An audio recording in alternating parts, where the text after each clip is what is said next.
Good afternoon, Jennifer. You're from Belle Chèvre Creamery. Now, where are you based? We're in Waipu in Northland. Oh, right from the very top of the North Island. That's right. Okay. That's right. What has brought you to the Great Eketahuna Cheese Festival, and how has it been for you? Well, we had followed Biddy's work with MPI, and we had been hoping that that would benefit us as well as a small producer cheese. As it turns out, the particular RMP that she was instrumental in changing government over doesn't suit our style of cheese because we are Belle Chèvre, and that means beautiful goat in French, which means that we milk our own Anglo-Nubian breed of goats. And we make a lot of fresh goat's cheeses, which is what you do with goat's milk generally. And in that regard, the RMP that she worked on, that's the risk management program to make it easier for small producers to do their farmstead cheeses, doesn't suit. Fresh cheese is a product that needs a very high level of regulation because it can be very unhealthy in the wrong environments. And we do respect the fact that New Zealand has a very healthy food supply. Our meats and cheeses are very well controlled and very high quality. But almost semi-over-regulated as well. Yes, it is. It's very hard for small producers to get into the market.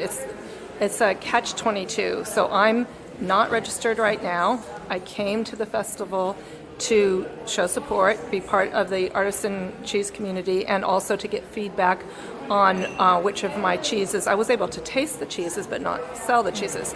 So I was looking for feedback on which ones I should narrow down to, because one of the things I'll be faced with when we start milking our goat's kid in August, and we will start milking, and I plan to have my verification done as soon as I can after that, and be a commercial seller at that time into the summer, because we'll have most of our goat's milk will be produced over summer.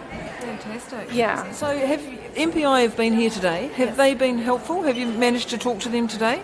I have talked to them a little bit today, but I had also been at the Cheese Awards where they spoke in the seminars, and so I had my catch up with them over there. Yeah. And they have been helpful.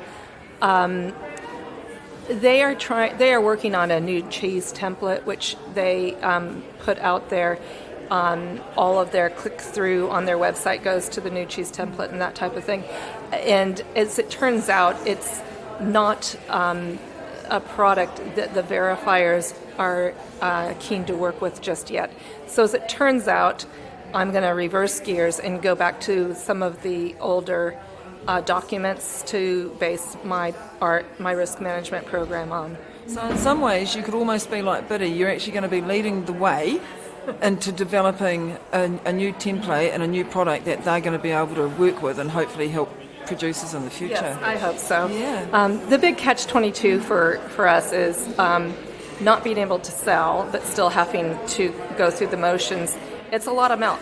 It's a lot of milk. And a lot of money. Right, and that's why I have this slogan on my back about cheese.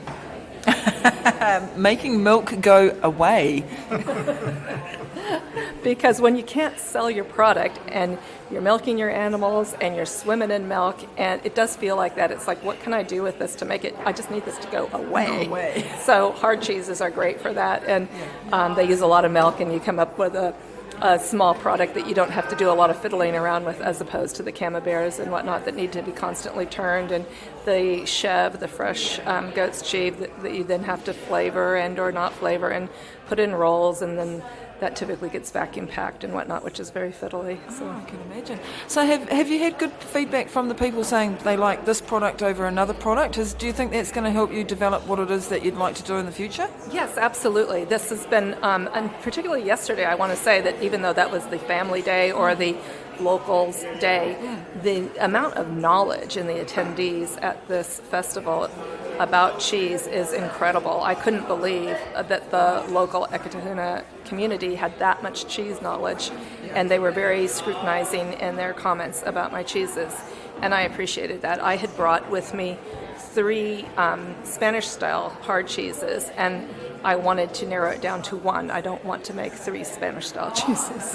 And did that help you? The feedback from the people? It did, absolutely. Yeah, I wanted to know what the palate wanted, what visually, and hard versus soft, and that type of thing. Yeah. So even though this weekend hasn't been about you selling your product, you've been able to put it out there and get good feedback from the public, from other cheesemakers to help which direction you're going to go to in the future. Exactly, and I was expecting that from the other cheesemakers, not necessarily the general public, and I got more than I asked for.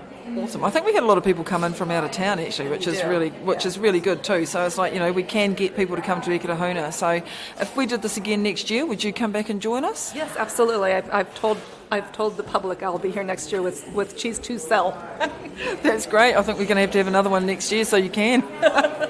Hey, thank you. Yeah, thank you very much. And thank you very much for organizing. Welcome. Awesome.